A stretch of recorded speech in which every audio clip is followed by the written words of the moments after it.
ആലപ്പുഴ ജില്ലയിലെ എഴുപുന്നയിൽ കരുമാഞ്ചേരി ഗ്രാമത്തിലെ Thomas John Ammini ദമ്പതികളുടെ 11ാമത്തെ മകളായിട്ടാണ് ദലീമയുടെ ജനനം.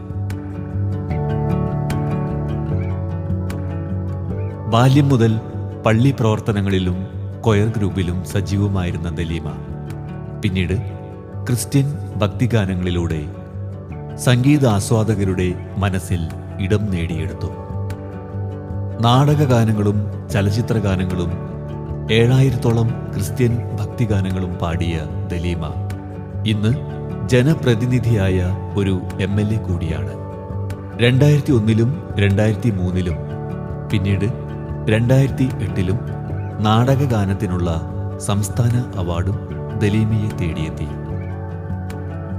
തൻ്റെ ദൈവാനുഭവങ്ങൾ പ്രേക്ഷകർക്ക് മുമ്പിൽ ദലീമ പങ്കുവയ്ക്കുകയാണ് ട്രൂ സ്റ്റോറിയിലൂടെ.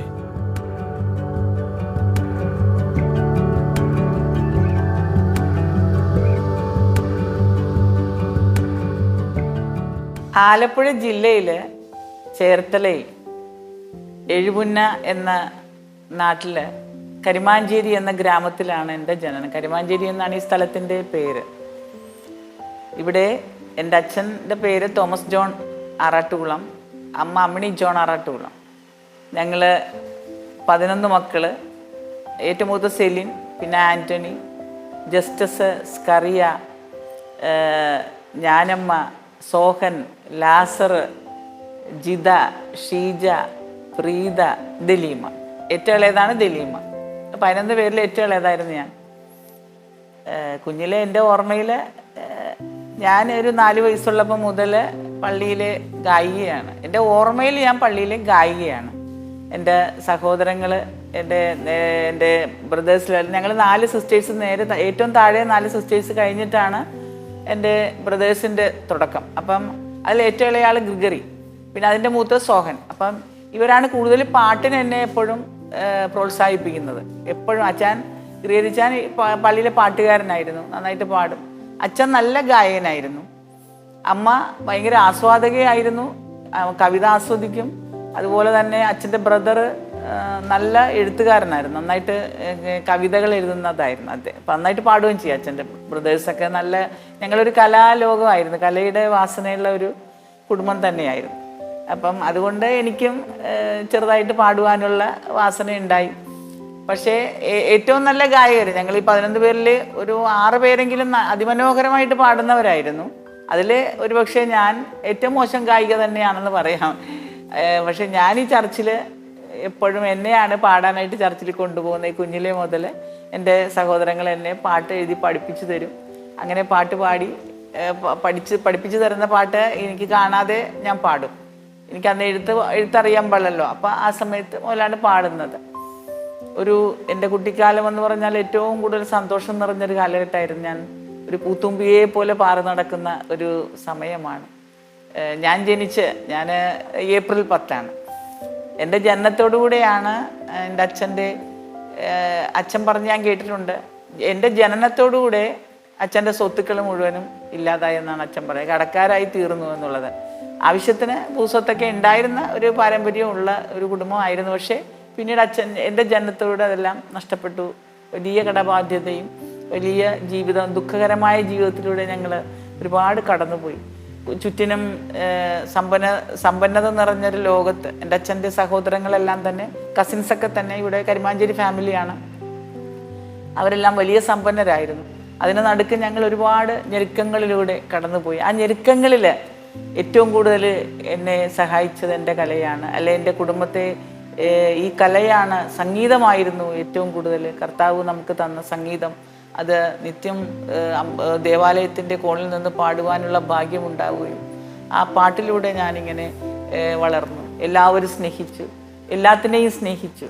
ഞാൻ എൻ്റെ ബാല്യത്തെക്കുറിച്ചൊക്കെ കവിതകളിലൂടെയൊക്കെ എഴുതി വെച്ചിട്ടുണ്ട്. ഇലഞ്ഞികൾ പൂവിട്ട ഗ്രാമമേ നീ പ്രണയിനിയെ മറന്നെങ്ങുപോയി എന്ന് ഞാൻ എഴുതി വെച്ചിട്ടുള്ളതാണ് എൻ്റെ ഗ്രാമത്തെക്കുറിച്ച്. അത്രയും ഞാൻ സ്നേഹിക്കുന്ന എൻ്റെ ഗ്രാമത്തിൻ്റെ ഓർമ്മകൾ ഇന്നും എൻ്റെ ഹൃദയത്തിൽ ഇങ്ങനെ തിങ്ങി നിറഞ്ഞിരിക്കുകയാണ്. പിന്നെ പഠനകാലത്തിൽ ഞാൻ ഇവിടെ എന്നെക്കൊണ്ട് 1-ാം ക്ലാസ്സിൽ ചേർക്കുന്നത് ഇവിടെ ഞങ്ങൾ തൊട്ടടുത്ത് തന്നെ സെയിൻറ്റ് ആൻ്റണീസ് ഗവൺമെൻറ് സ്കൂളിലാണ്.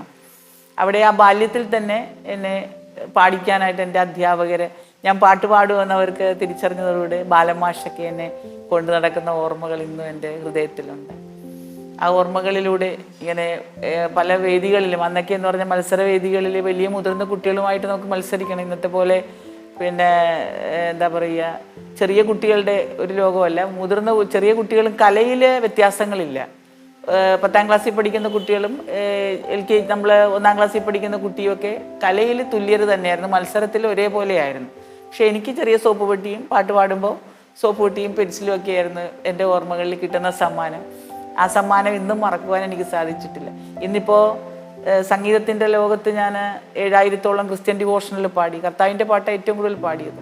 പിന്നെ ഡിവോഷണൽ, ഞാൻ ഹിന്ദു ഡിവോഷണൽ, മുസ്ലിം ഡിവോഷണൽ പാടുന്ന ഗായികയായിരുന്നു. പിന്നീടാണ് സിനിമാ ലോകത്തിലേക്ക് പ്രവേശിക്കുന്നത്. അതപ്പോൾ ഈ കൊച്ചു ക്ലാസ് മുതൽ ഞാനിങ്ങനെ എൻ്റെ ബാലൻ മാഷ് കൊണ്ടു നടന്ന് വേദികളിലൊക്കെ പാടിച്ച് ചെറിയ സോപ്പ് പൊട്ടിയും പെൻസിലും കിട്ടുമെന്ന് ഞാൻ പറഞ്ഞില്ലേ. അതിനപ്പുറം നമുക്കിന്ന് എന്തെല്ലാം കിട്ടിയിട്ടുണ്ടോ, പക്ഷേ ഇതിനപ്പുറം എനിക്ക് ചലിക്കുവാൻ സാധിച്ചിട്ടില്ല. മുറ്റം കടന്നിട്ട് ഒറ്റച്ചുവടും വയ്ക്കുവാനായില്ലെന്ന് കവിതകളിലൂടെ ഞാൻ എഴുതി വച്ചിട്ടുണ്ട്. ഏതായാലും പള്ളിയിൽ പാടുന്ന ഓർമ്മകൾ എനിക്കെന്നും വലുതായിരുന്നു.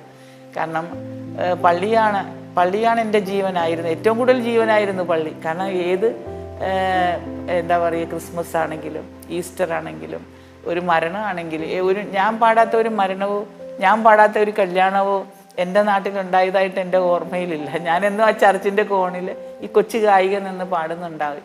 ഒരു പക്ഷെ അതായിരിക്കും കർത്താവ് നമ്മളെ ഇങ്ങനെയൊക്കെ നയിക്കുന്നത്. പിന്നീട് ലോകം മുഴുവൻ സുഖം പകരാനായി സ്നേഹദീപമേ മിഴി തുറക്കൂ. ലോകം മുഴുവൻ സുഖം പകരാനായി സ്നേഹദീപമേ മിഴി തുറക്കൂ. അപ്പം എൻ്റെ സ്കൂൾ ജീവിതം എന്ന് പറഞ്ഞു കഴിഞ്ഞാൽ വളരെ സന്തോഷം നിറഞ്ഞൊരു ജീവിതമായിരുന്നു. എൻ്റെ അധ്യാപകരെ ഞാൻ അന്നും ഭയപ്പാടോടുകൂടെ പാട്ടിന് വിളിക്കുമ്പോൾ എനിക്ക് ഭയമായിരുന്നു. ഞങ്ങളായിരുന്നു ഈശ്വര പ്രാർത്ഥന പാടുന്നത്, ദേശീയഗാനം പാടുന്നതൊക്കെ ഞാനായിരുന്നു. ഞാനും കുറച്ച് കുട്ടികളും ഉണ്ടായിരുന്നു. അന്ന് യമുന, അങ്ങനെ കുറച്ച് കുട്ടികളുണ്ട്, ആശ എന്നൊക്കെ പറഞ്ഞ് കുറച്ച് കുട്ടികളുണ്ടായിരുന്നു, എൻ്റെ ഫ്രണ്ട്സ്. ഞങ്ങൾ ഒരുമിച്ചാണ് ഈ ദേശീയഗാനം പാടുന്നത്. അപ്പോൾ അതിനുവേണ്ടി രാവിലെ സ്കൂളിൽ ചെന്ന് കഴിഞ്ഞാൽ ഓട്ടമാണ് പാടാനായിട്ട്. ആ സമയമാകുമ്പോൾ ബെല്ലടിക്കുമ്പോൾ തന്നെ ഓടി ചെന്ന് മൈക്കിൻ്റെ മുന്നിൽ നിന്ന് ഈ നമ്മളുടെ ഈശ്വര പ്രാർത്ഥന പാടുക, ദേശീയഗാനം പാടുക, ഇതൊക്കെയായിരുന്നു എൻ്റെ ഏറ്റവും വലിയ പ്രത്യേകത. ഏറ്റവും വലിയ ഞാൻ സ്നേഹിച്ചതും അത് തന്നെയാണ്. പക്ഷേ എൻ്റെ ഈ അധ്യാപകർ എന്നെ എപ്പോഴും നിർബന്ധിക്കും. അപ്പം ഞാൻ പഠിക്കാനായിട്ട് അവിടെ ചെന്ന് കഴിഞ്ഞപ്പോൾ എൻ്റെ ചേച്ചി പറഞ്ഞു ഞാൻ നല്ല ഗായികയാണ് എന്ന് പറഞ്ഞു, ടീച്ചറിനോട് പറഞ്ഞു. അപ്പോൾ തെയ്യാമ്മ ടീച്ചറാണ് ആദ്യമായിട്ട് എന്നെ പാടിക്കുന്നത്. അപ്പോൾ ക്ലാസ് മീറ്റിംഗ് വൈകുന്നേരങ്ങളിൽ നടക്കും. അപ്പോൾ ആ സമയത്താണ് കൊച്ചുങ്ങളുടെ കലകൾ, പാട്ട് പാടാൻ ആഗ്രഹമുള്ളവനെയൊക്കെ കൊണ്ട് പാടിക്കും. അപ്പോൾ ആ പാട്ട് പാടുന്ന കുട്ടികളുണ്ടെങ്കിൽ അവരെ കൊണ്ട് പാടിക്കുന്നൊരു സമയം ഉണ്ടായിരുന്നു. അപ്പോൾ ആദ്യമായിട്ട് ഞാൻ അവിടെ പാടിയതാണ്. അത് വേണ്ട 4 വരി ഞാൻ നിങ്ങൾക്ക് പാടിത്തരാം. മഞ്ഞക്കിളി സ്വർണ്ണക്കിളി മയിൽ പീലിക്കാട്ടിലെ വർണ്ണക്കിളി, അമ്മയുണ്ടോ നിനക്കച്ഛനുണ്ടോ, അനുജത്തി കൂട്ടിനുണ്ടോ, വീട്ടിൽ അനുജത്തി കൂട്ടിനുണ്ടോ, മഞ്ഞക്കിളി സ്വർണ്ണക്കിളി. ഇത് സ്കൂളിൽ പാടി. പക്ഷേ ഏറ്റവും ആദ്യം ഞാൻ സ്റ്റേജിൽ പാടുന്നത് എൻ്റെ ബ്രദർ എന്നെ ലോകം മുഴുവൻ സുഖം പകരാനായി സ്നേഹദീപമേ മിഴി തുറക്കൂ എന്നുള്ള പാട്ട് എന്നെ പഠിപ്പിച്ചു തന്ന് എൻ്റെ ഗ്രിയരിച്ചാൻ ലോകം മുഴുവൻ സുഖം പകരുവാനുള്ള പാട്ട് ആദ്യമായിട്ട് പഠിപ്പിച്ചു. അതാണ് സ്റ്റേജിൽ ഞാൻ ആദ്യമായിട്ടൊരു സ്റ്റേജ് ഷോയ്ക്ക് പാടുന്നത്. എനിക്ക് സ്റ്റേജ് പേടിയായിരുന്നു, ഭയങ്കര ഭയപ്പാടായിരുന്നു. അന്ന് ഞാൻ പാടിയിട്ട് ഇന്ന് ഓർക്കുന്ന ആ കുഞ്ഞായ എനിക്ക് പല്ലവി പാടി, അത് ടോപ്പിൽ തുടങ്ങി പല്ലവി പാടിയിട്ട് ഹൈ പിച്ചിലായതുകൊണ്ട് അനുപല്ലവി കിട്ടാതെ ഒന്ന് കരയുന്ന ഒരു രംഗമാണ്. പക്ഷെ എനിക്ക് സമ്മാനം കിട്ടി. അവിടെ മത്സരത്തിൽ സെക്കൻഡ് പ്രൈസാണ് കിട്ടിയത്. ഫസ്റ്റ് പ്രൈസ് കിട്ടുമായിരുന്നു, പക്ഷെ സെക്കൻഡ് പ്രൈസ് ആയിപ്പോയി. അത് ഇതേപോലെ സ്റ്റോപ്പ് ചെയ്തത് കൊണ്ടാണെന്ന് എല്ലാവരും പറഞ്ഞു, കൈയടിച്ചു, വലിയ പ്രോത്സാഹനമായിരുന്നു. അപ്പോൾ അതെൻ്റെ ഓർമ്മയിലുണ്ട്. ഏറ്റവും ആദ്യം ലോകം മുഴുവൻ സുഖം പകരാനായി സ്നേഹദീപമേ മിഴി തുറക്കും. ഇതായിരുന്നു ഏറ്റവും ആദ്യം എൻ്റെ പള്ളിയിൽ ഒരു മത്സരം ഉണ്ടായപ്പോൾ ഏറ്റവും ആദ്യം കുഞ്ഞായ എന്നെ സ്റ്റേജിൽ കയറ്റി എൻ്റെ സഹോദരൻ എന്നെ മത്സരിപ്പിക്കുന്ന ഓർമ്മകൾ ഏറ്റവും ആദ്യത്തെ ഓർമ്മയായിരുന്നു. അത് കഴിഞ്ഞായിരുന്നു പിന്നെ 1ാം ക്ലാസ് കഴിഞ്ഞിട്ടാണ് ഈ നമ്മുടെ സെൻറ്റ് റാഫേൽസിലോട്ട് പോകുന്നത്. സെൻറ്റ് ആൻ്റണീസിൽ നിന്ന് സെൻറ്റ് റാഫേൽസിലോട്ട് പോയി. അപ്പോൾ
അപ്പോൾ ആ ഒരു ഓർമ്മകൾ എനിക്കെന്നും മറക്കാൻ പറ്റാത്ത ഓർമ്മകളാണ്. ഞാൻ ആ ലോകം മുഴുവൻ സുഖം പകരാനായി ആദ്യം പാടി. പക്ഷേ ഇന്ന് ഞാൻ ഒരു നാടിന് വേണ്ടി നിൽക്കേണ്ടവളായിട്ട് എന്നെ ദൈവം തിരിക്കുന്നു, മാറ്റുന്നു എന്നുള്ളത്.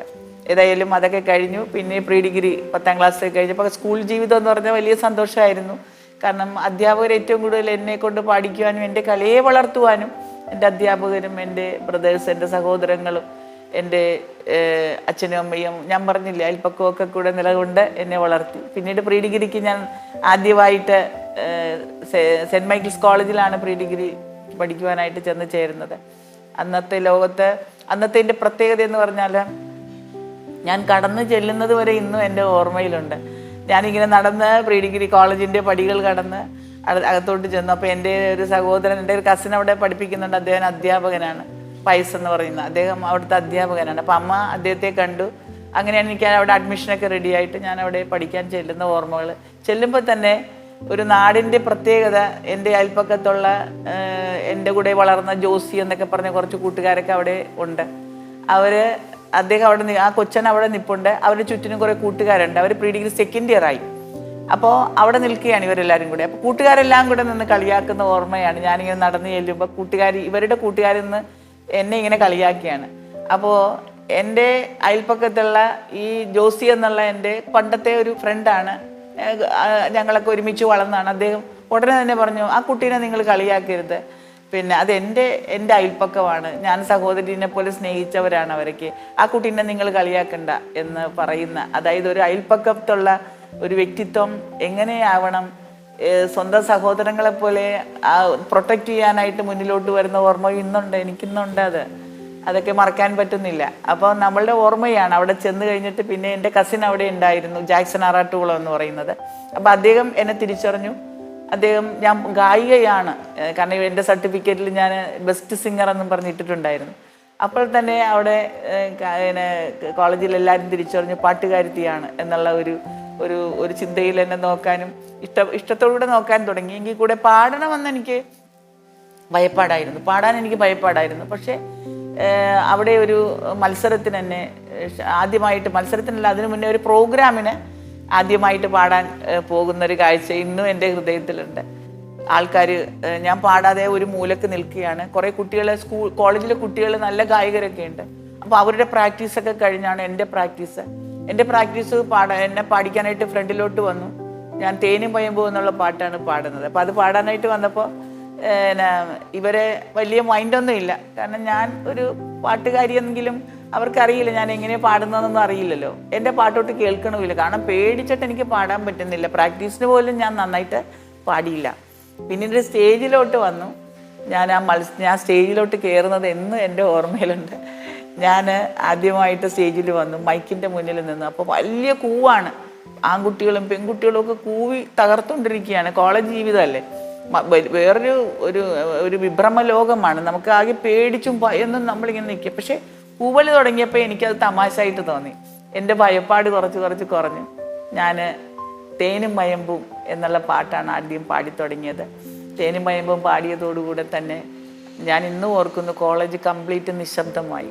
എൻ്റെ വോയിസ് എന്തോ പിന്നെ എനിക്ക് ആരാധകരായിരുന്നു കോളേജിൽ. പിന്നെ എനിക്ക് ആരാധകരായിരുന്നു. കാരണം അത്രയും കോളേജ് ജീവിതം പിന്നെ ഭയങ്കര സന്തോഷം നിറഞ്ഞൊരു ജീവിതമായിരുന്നു.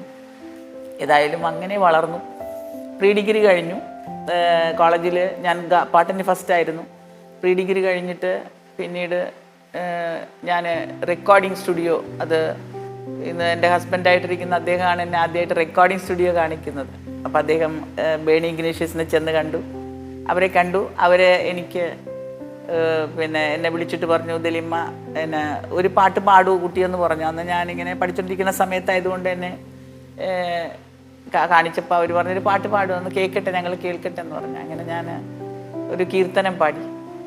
അപ്പോൾ അവർ തലയാട്ടി. അത് കഴിഞ്ഞിട്ട് അവർ ഇനി ഏത് പാട്ട് പാടുമെന്ന് പറഞ്ഞപ്പോൾ ഞാൻ നാദാ നീ വരൂ കാലൊച്ച കേൾക്കുവാൻ അത് പാടി. ആദ്യം പാടി കീർത്തനം കൃപയ കൃപയ പാലയ ശൗര്യ കരുണാര സാവസ. ഞാൻ ഇന്ന് ഓർക്കുന്ന അത് പാടുന്ന ഒരു ശൈലി. അപ്പം കൃപയ പാടിക്കഴിഞ്ഞപ്പോൾ എന്നെക്കൊണ്ട് നാദാ നീ വരൂ പാടിച്ചു. അപ്പോഴും അവരിങ്ങനെ അത്ഭുതത്തോടെ എൻ്റെ വോയിസ് ഇങ്ങനെ കേട്ടു. അത് കഴിഞ്ഞ് പിന്നെ റെക്കോർഡിങ്ങിന് ചെന്നു. ഈ റെക്കോർഡിംഗ് സ്റ്റുഡിയോ ആദ്യമായിട്ട് കണ്ടു കഴിഞ്ഞപ്പോൾ എനിക്ക് ആകെ പേടിയായി. കാരണം അവിടെ എല്ലാം വലിയ വലിയ സംഗീതത്തിൻ്റെ ലോകവും വലിയ കലാകാരന്മാരുമാണ് അവിടെ ഫുള്ള് നിറഞ്ഞു നിൽക്കുന്നത്. എല്ലാത്തിലും ഇപ്പം തബല വായിക്കുന്നതിൽ അതിൽ ഉസ്താദായിട്ടുള്ള വ്യക്തിത്വങ്ങൾ, ഗിറ്റാറിൽ ഏറ്റവും കൂടുതൽ എല്ലാത്തിലും എല്ലാം തികഞ്ഞവരാണ് റെക്കോർഡിംഗ് സ്റ്റുഡിയോയിലുള്ളത്. അപ്പം നമുക്ക് വല്ലാത്ത ഭയപ്പാടാണ്. രാവിലെ മുതൽ വൈകുന്നേരം വരെ നിന്നിട്ടും എനിക്കൊരു പാട്ടും എന്നെ വിളിക്കുന്നില്ല. അപ്പം എനിക്ക് തോന്നി, ദൈവം എന്തിനാണ് ഞാനിവിടെ ഈ റെക്കോർഡിങ്ങിന് വന്നത്? എനിക്കിവിടെ പാടാൻ പേടിയാണ്, ഞാൻ എങ്ങനെ പാടും? അങ്ങനെ സങ്കടപ്പെട്ടു. ഞാൻ അവിടെ നിന്നു, വൈകുന്നേരം വരെ നിന്ന് കഴിഞ്ഞപ്പോൾ അവരെന്നെ വിളിച്ചിട്ട് ഒരു പാട്ട് ട്രാക്ക് പാടാനായിട്ട് എന്നെ വിളിച്ചു. അപ്പോൾ ഈ റെക്കോർഡിംഗ് സ്റ്റുഡിയോയിൽ ഇങ്ങനെ നിൽക്കേണ്ട ആളാണെന്നൊന്നും എനിക്കറിയില്ല. ഇതൊക്കെ നാണക്കേടായിട്ടാണ് ഞാൻ ചിന്തിക്കുന്നത്. ഈ വൈകുന്നേരം വരെ നിൽക്കുമ്പോൾ, ആരും വിളിക്കാതെ നിൽക്കുമ്പോൾ ഞാൻ അപമാനപ്പെടുന്നതായിട്ട് എനിക്ക് തോന്നി. ഞാൻ ദൈവത്തോട് ഇങ്ങനെ പ്രാർത്ഥിക്കുമ്പോൾ ഇവിടെ ഈ ഭൂമി ഇങ്ങനെ തുറന്ന് താഴോട്ട് പോയിരുന്നെങ്കിൽ എത്ര സന്തോഷമായിരുന്നു. ഞാൻ എന്തിനു പാടാൻ വന്നു? എനിക്ക് പാട്ട് പാടണ്ട, എനിക്ക് മടങ്ങണം എന്നൊക്കെ പറഞ്ഞു. ഞാൻ ജോനോട് പറഞ്ഞു മടങ്ങണം എന്ന് പറഞ്ഞപ്പോൾ പുള്ളി പറഞ്ഞു, മടങ്ങരുത്, നമ്മൾ ഏതായാലും പാടാൻ വന്ന് അവർ വിളിക്കും, അത് സാവകാശമായിരിക്കും വിളിക്കണത്, അപ്പോൾ പോയി പാടിയാൽ മതി. വൈകിട്ടായപ്പോൾ എനിക്ക് ഒരു പാട്ട് തന്നവർ. അങ്ങനെ ഞാൻ ആ പാട്ട് പാടി. മിൻമിനിക്ക് വേണ്ടി ട്രാക്കാണ് ആദ്യം പാടുന്നത്. അങ്ങനെ ആ ട്രാക്ക് പാടിക്കഴിഞ്ഞപ്പോൾ ഈ അവിടെ ഉണ്ടായിരുന്ന കലാകാരന്മാരെല്ലാവരും കൂടെ എൻ്റെ അടുത്തോട്ട് ഓടി വന്നു. എന്നിട്ട് എന്നോട് പറഞ്ഞു, എവിടെയായിരുന്നു ഇത്രയും നാളെന്നാണ് ചോദിച്ചത്. എന്നോട് ബെസ്റ്റ്, നല്ല ഗായിക, നല്ല സൗണ്ട് എന്നൊക്കെ പറഞ്ഞ്, ഇന്നുവരെ കേൾക്കാത്തൊരു പ്രത്യേക സൗണ്ട്, ജാനകിയമ്മയോട് സാദൃശ്യമുള്ളൊരു സൗണ്ട് എന്നൊക്കെ പറഞ്ഞ് വലിയ ഒരു പുകഴ്ചയായിരുന്നു അന്ന്. ഞാൻ അത്രയും സമയം, അതായത് രാവിലെ മുതൽ വൈകുന്നേരം വരെ അവിടെ നിന്ന് ഞാൻ ക്ഷീണിച്ചെങ്കിലും ആ വൈകുന്നേരം ആയപ്പോൾ എൻ്റെ കർത്താവ് എനിക്ക് കുറച്ച് മനുഷ്യരുടെ സ്നേഹവും സഹതാപവും ഇഷ്ടവും എല്ലാം കൂടെ എനിക്ക് തിരിച്ചു തന്നു എന്നുള്ളതാണ്. നമ്മൾ ആ ഒരു ത്യാഗം അനുഷ്ഠിച്ചപ്പോൾ നമുക്ക് കിട്ടിയത് വലുതായിരുന്നു, ഏറ്റവും വലുതായിരുന്നു. പിന്നീട് തിരിഞ്ഞു നോക്കേണ്ടതായിട്ട് വന്നില്ല. പിന്നെ ആ ആഴ്ച തന്നെയാണ് മനുഷ്യവർഗ വേദനകളെന്നും പറഞ്ഞ് ഞാനതിൻ്റെ 4 വരി പാടാം. അലക്സ് പയ്യമ്പള്ളി അച്ഛൻ, അദ്ദേഹത്തിൻ്റെ പിന്നെ CMI അലക്സ് പയ്യമ്പള്ളി അച്ഛൻ, അദ്ദേഹം മരിച്ചുപോയി. അദ്ദേഹം 4 പാട്ട് എനിക്ക് വേണ്ടി മാറ്റി എന്നുള്ളതാണ്. ഒരു CD-യിൽ തന്നെ 4 പാട്ട്, ബേണി ഇഗ്നേഷ്യസ് മ്യൂസിക് ചെയ്ത 4 പാട്ടാണ് ആ CD-യിൽ ഞാൻ പാടുന്നത്. പിന്നീട് തിരിഞ്ഞു നോക്കേണ്ടതായിട്ടേ വന്നില്ല. ആ മനുഷ്യവർഗ വേദനകൾ എൻ്റെ 4 വരി ഞാൻ നിങ്ങൾക്ക് വേണ്ടി പാടാം. മനുഷ്യവർഗ വേദനകൾ, മനസ്സിൻ്റെ നൊമ്പരങ്ങൾ കുരിശായി ചുമക്കുന്നു യേശു തമ്പുരാൻ. മർത്യനെ താൻ സ്നേഹിച്ചു, ക്രൂശുവേദന വിസ്മരിച്ചു, ക്രൂശെടുക്കാൻ കൈകൾ നീട്ടും സ്നേഹസമ്പൂർണ. സ്വയം മറന്നെന്നെ ഞാൻ സമർപ്പിക്കുന്നു നാഥ, നിറഞ്ഞ നിൻ തിരു സ്നേഹം നമസ്കരിക്കുന്നു. സ്വയം മറന്നെന്നെ ഞാൻ സമർപ്പിക്കുന്നു നാഥ, നിറഞ്ഞ നിൻ തിരു സ്നേഹം നമസ്കരിക്കുന്നു. ഉഗ്രപാട്ടായിരുന്നു അത്. തളർന്നു നീ ക്രൂശുമായി വഴിയിൽ പതിച്ചപ്പോൾ, പരസഹായം തേടി കൈ നീട്ടിയപ്പോൾ, ചാട്ടവാറടിയേറ്റു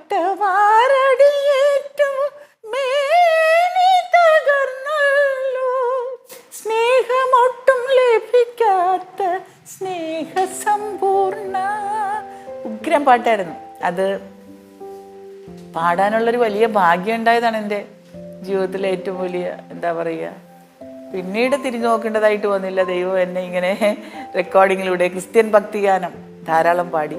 ആ ഇടയ്ക്കാണ് ക്രിസ്ത്യൻ ഭക്തിഗാനം പാടിക്കൊണ്ടിരിക്കുമ്പോഴാണ് നമ്മളുടെ സാംജി ആറാട്ടുപുഴയുടെ ഒരു പാട്ട് ചാനലിൽ വന്നു, ചാനലുകാരെടുത്തു, ടി വിയിൽ വന്നു.